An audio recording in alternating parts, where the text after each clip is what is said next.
Okay, so just got back from the range and shot my 1000th round through the Glock 21.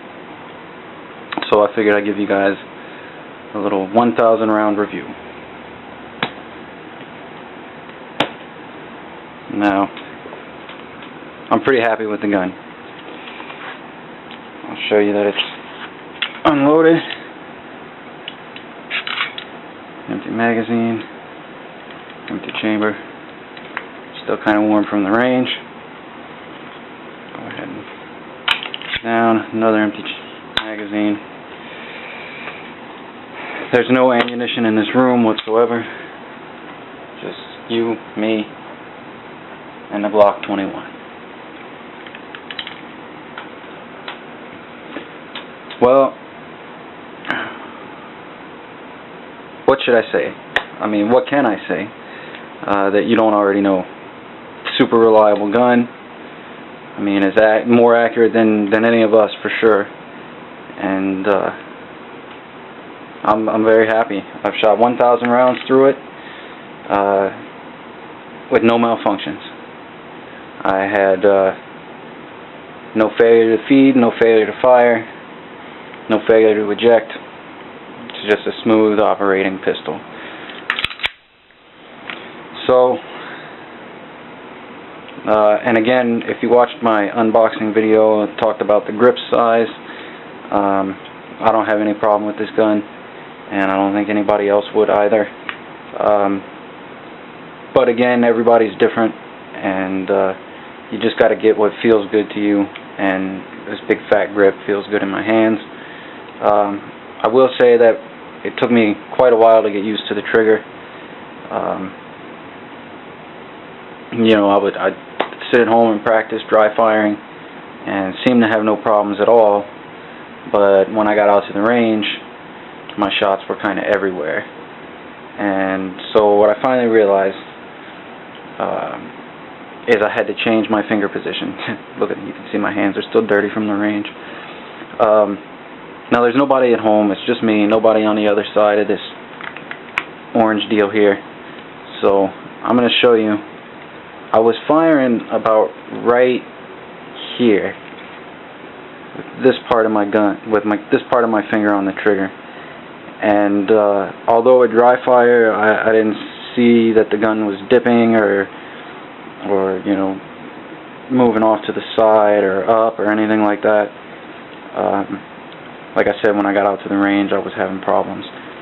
So what I found was if I used pretty much the tip right in between, about half to 3/4 way up the nail on the finger, right there, if I use that to pull the trigger, to squeeze the trigger, I did much better. And of course, follow through is key.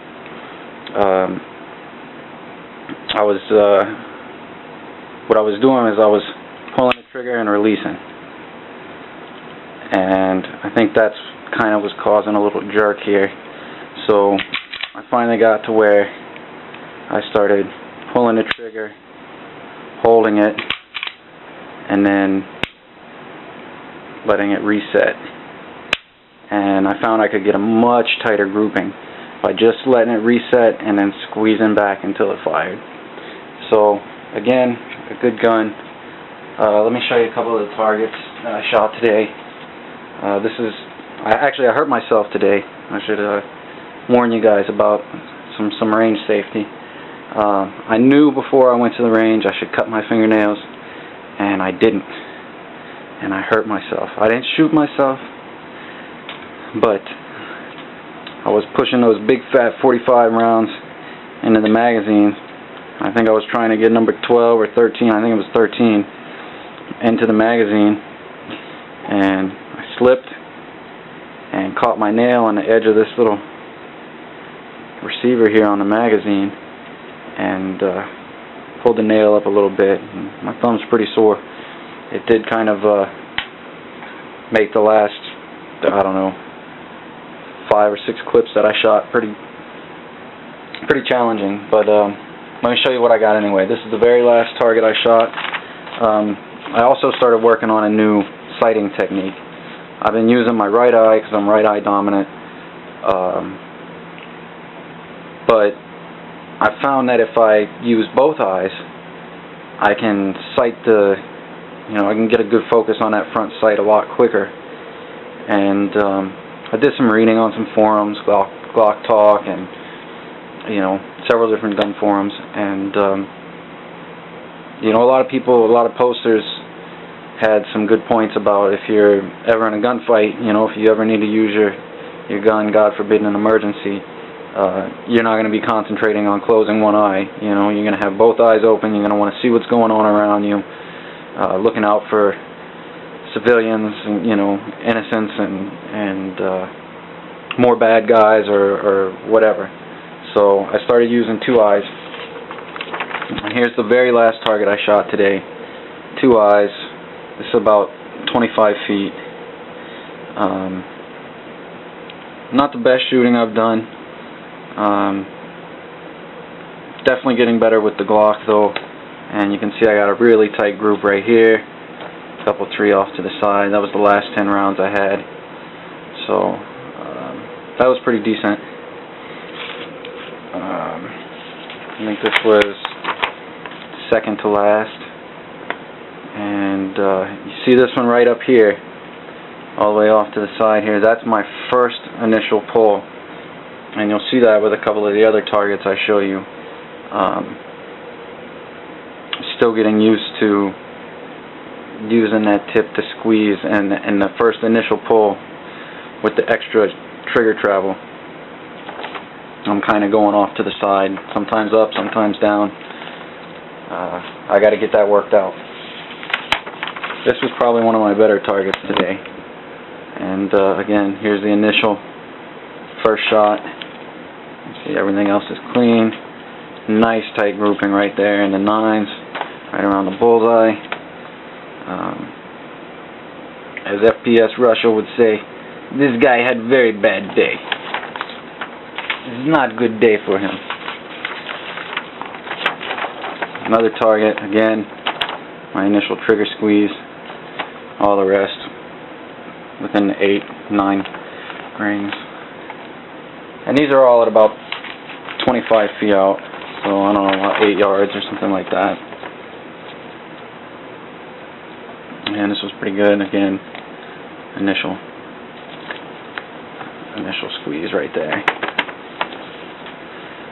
And that one wasn't too bad, not quite so tight, but compared to what I was shooting before, it's a lot better. So anyway, my review: get yourself a Glock. If you want a big 45 caliber, go for the Glock 21. If you want something maybe a little smaller, subcompact, get one of the subcompacts. I can't say anything about the 45 gap. I haven't fired those. Perhaps Hickok 45 can tell you a thing or two about those. But I really like the gun. It fires well. When I can keep a good steady hold on the target and nice consistent trigger squeeze, I mean, the bullet goes right where the sights are at. So if my shots are off, it's not because the bullet didn't travel straight. So actually I went out also, I didn't keep that target. It's a big target. I ride a motorcycle and I hate folding targets up and stuff. I put a silhouette target on and shot out at 25 yards, and not the best grouping. I had 2 or 3 bullets right on top of each other, and the rest of them maybe within a 10, 11 inch pattern, something like that, which I was happy with. My first time really going out that far with the Glock. And so 1,000 rounds, no malfunctions, no issues whatsoever. Stay tuned. I already tried to do a field strip and initial cleaning video for you guys, but my little cheap digital camera here had a problem saving to the SD card for some reason. So I'm going to give you guys, coming up very soon, is a 1,000 round cleaning. and I'll do the field strip, and I'm also going to do the detail cleaning, where I take apart the slide and the receiver and clean all the little parts and pieces. So thanks for watching. Please like the video, favorite the video, comment on the video. If you don't like the video, tell me what you think, what I should do. Should I stop making videos? You know, whatever. Thanks again for watching, and as always, have a nice day. No, I can't say that. That's FPS Russia. What I will say is, Glock 21, a thing of beauty, is a joy forever.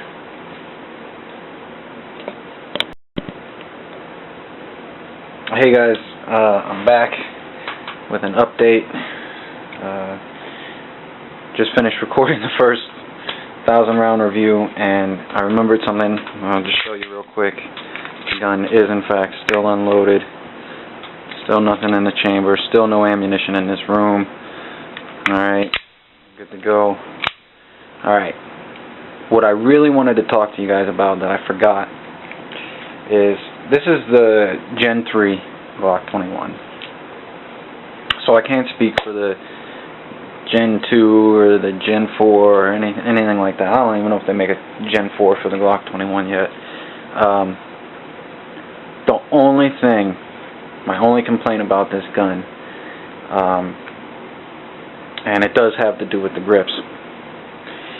If you take a look at these little serrations, these little squares that they've got here on the finger grooves and on the back here, those puppies, I don't know if that's focusing on there or not. Anyway, those puppies are sharp, and they will, you know, leave some impressions on your fingers. It's not so bad on the heel of the hand, the palm here, but definitely around the fingers where you squeeze. Particularly for me, right below the knuckle joint. I don't know if you can see that. And it's not so bad on the little finger. I can still feel where it's a little raw. But right here on these two, it gets it good. So, and like I said, I don't know that I'm going to put the Talon grips or anything like that on these. But I might do something to knock off the edges of these little sharp guys. I don't want to damage the pistol, but maybe I can put some Play-Doh or something in there just to fill it out a little, so they're not digging into my fingers all the time. Or maybe just a little bit of grip tape right there, right over that. That might solve the whole issue. But yeah, that's the only thing that's my only complaint about the gun whatsoever. But I did want to put that out there. Might not be a problem for other people, and it's not a huge problem for me. It's not going to deter me from shooting the weapon. Certainly, I still enjoy it. I still have a good time, and I look forward to shooting many thousand more rounds through there. And I don't think that was a proper sentence, but yeah, I look forward to shooting a lot more rounds through this weapon. And again, I'm still not sure about the sights. I might end up going with the night sights, although I am getting used to these. However, it would be nice to be able to see the sights in the dark in case anything happened, anything went bump in the night, if you know what I mean. Okay, thanks guys. Glock 21, a thing of beauty, is a joy forever.